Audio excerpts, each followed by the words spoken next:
What's going on, everybody? It is J-Man97, aka J-Man, aka Jacob, aka your favorite YouTuber who reviews cologne and music. And he doesn't separate them, he puts them on the same channel because I'm real like that. Anyways, I'm just playing, y'all. What's going on? Hope y'all having a great day. I'm back like I never left. I said it in my last video. This is going to be recorded right after the West Side Gun Heels Have Eyes 2. So as you can tell by the title of this video, this is Joey Badass's Lonely at the Top. It's his next album after 2022, I believe. He dropped 2002 or 2000. I'm sorry, yeah, it was 2000. That's right. In 2022 he dropped 2000, which is a great album, by the way, but I wasn't recording YouTube videos then, so didn't review that one. But this is the follow-up, and it's Lonely at the Top. Now, this one's a little different, because, he had the beef with Ray Vaughn, and I don't remember the other dude's name, but he was having the East Coast, West Coast beef, and, he was holding it down for New York. I'm making one last note here. Sorry about that. He was holding it down for New York. I was kind of disappointed. And I'm not really here to discuss that beef, but I was kind of disappointed in Pro Era because none of them responded until they got pretty much name dropped. So Joey was pretty much, until Ray Vaughn name dropped him or put them on the album on his disc cover, and nobody responded until that happened. So Joey was pretty much fighting West Coast by himself, and I did not like that. I wanted his Pro Era brothers to step up, but they didn't until they got called out.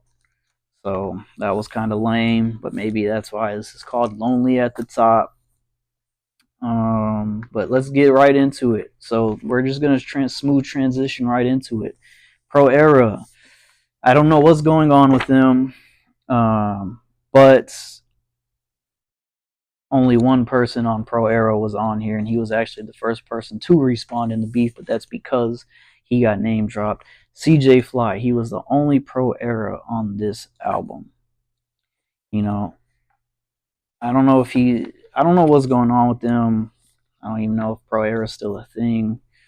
But yeah, CJ Fly was the only pro on this album, and which was sucked because I definitely wanted some Nick Caution. Nick's one of my favorite rappers. I don't really do reviews of Nick as much as I should. Well, I don't do reviews as much as I should but he releases a lot of projects. Yeah, so every song that Joey and Nick are on, they killed it. No Aaron Rose, but yeah, no Kirk Knight. You know, there's no Pro Era besides CJ, but that's one of the things I was kind of disappointed in this album is I was hoping or not even just Pro Era but more New York artists on it. Okay, let me correct that. There is Beast Coast. There is no Beast Coast on this album. So there's no Flatbush Zombies, there's no Underachievers, which, man, I wish, I'm not the biggest fan of Flatbush, but I'm okay. I've never heard any of their music, I'm going to say. I've heard Monica, the song, and I love that song. And of course, I've heard Escape from New York, which I love. And honestly, since we're on the topic of Escape from New York, what the hell's going on with that? Put it back on streaming services. I don't understand what's going on. Excuse me. So no Beast Coast, no Pro Era besides CJ. So that's my one of the biggest issues I have with this album. But it's, Joey Badass is my all-time favorite rapper. I don't know if I've mentioned that in my any of my reviews. Um, he's my all-time favorite, and this is, I give it a 7.5 out of 8. This is a good album, and I can listen to it top to bottom. It's not that there's a bad song on it. There's not. You know, so let's hop right into it.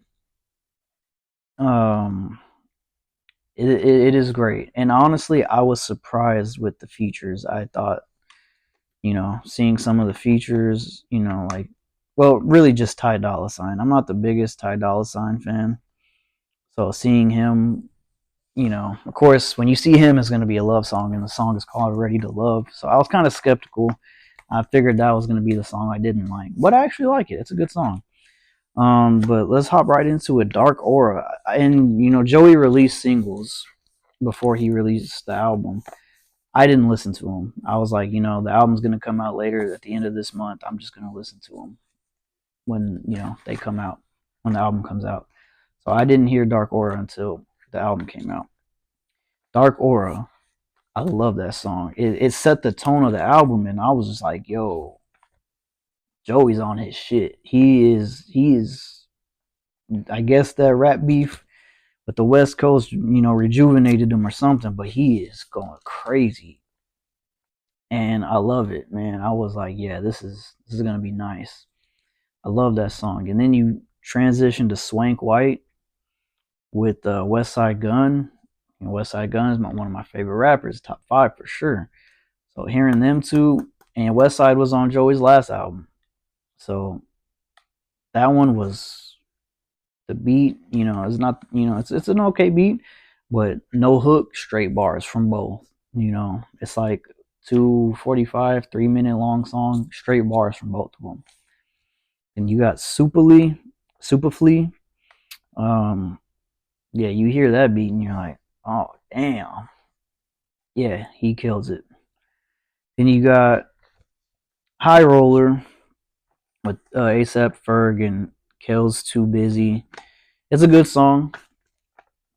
And then, but that, I think when High Roller is, that's when the album starts to get a little wishy washy. Not so, it's a good song. I like it. Then you go to Ready to Love, which is a good song. I like it. But it's like you go from three bangers, like, bangers as in like Joey's talking that shit, to like two like softer songs in a sense. High Roller's not a soft song, but you get what I'm saying.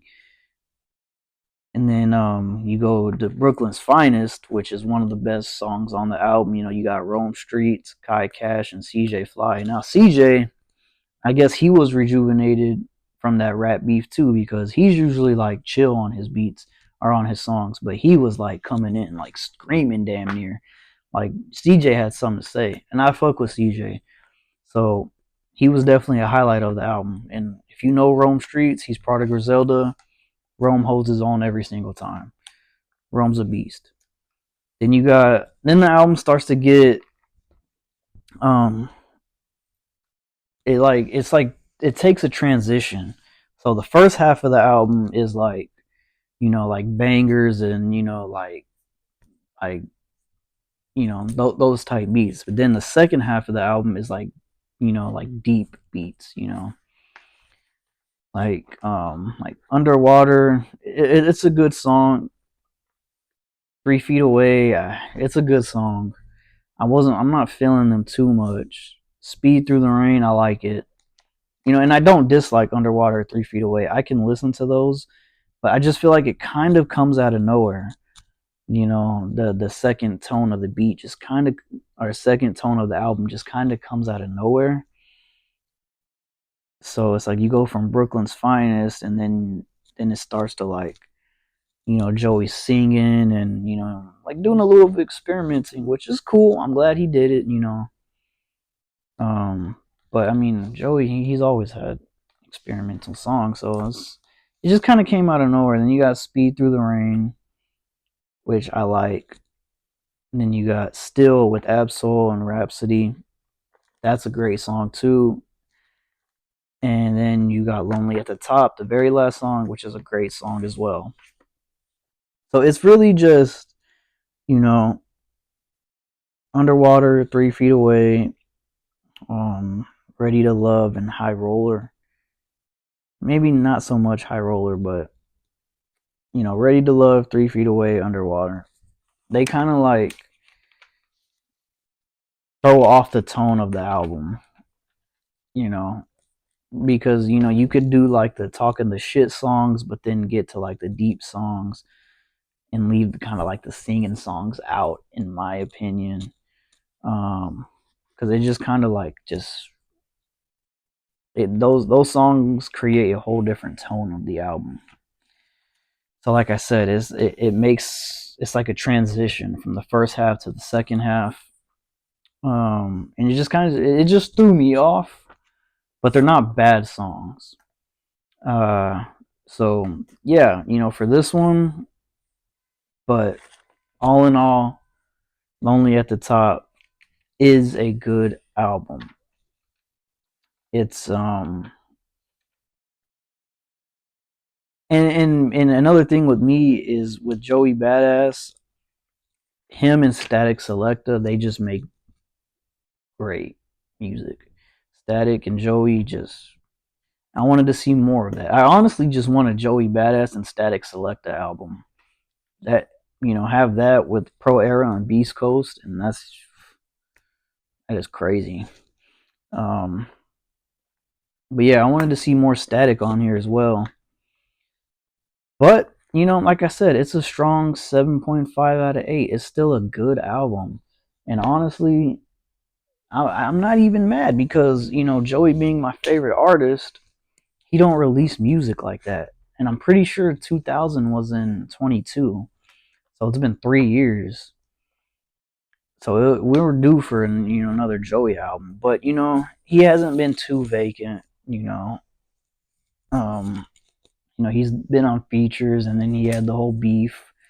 So it's not like he's been gone, like he's, you know, out of nowhere. But yeah, I really just want more Joey music, and yeah, so it's a strong 7.5 out of 8, 7.5 to 8 out of 10. If you like Joey Badass, you know you're gonna like this album, and I do. He is coming on tour. I do hope to see him go on tour. Um, But yeah, man. So just some quick highlights. You know, Dark Aura, Swank White, Super Flea. I keep saying Super Lee, Super Flea. Uh, BK's Finest, Still, and Lonely at the Top. Those are the best songs off that album. So, but yeah, that is it for this video. I know it's been a while. It has been a while. I try to be, you know, well, I only make videos whenever I do cologne or a new album comes out that I'm reviewing. Um, yeah, I'm trying. Like I said, for my cologne people out there, I know y'all probably not even gonna watch this, but I'm working on something. I'm gonna have a cologne video. I don't know. We'll see. They're not going away, but as far as like another cologne video review, I'm just waiting on that for right now. But until then, that is it for this video. I don't know what the next video is gonna be, but till then, I will catch you on the flip side. Stay cool, everybody, and hope you have a great Labor Day. I forgot to say that in my last video, but have a great Labor Day, and I will catch you on the flip side. Peace.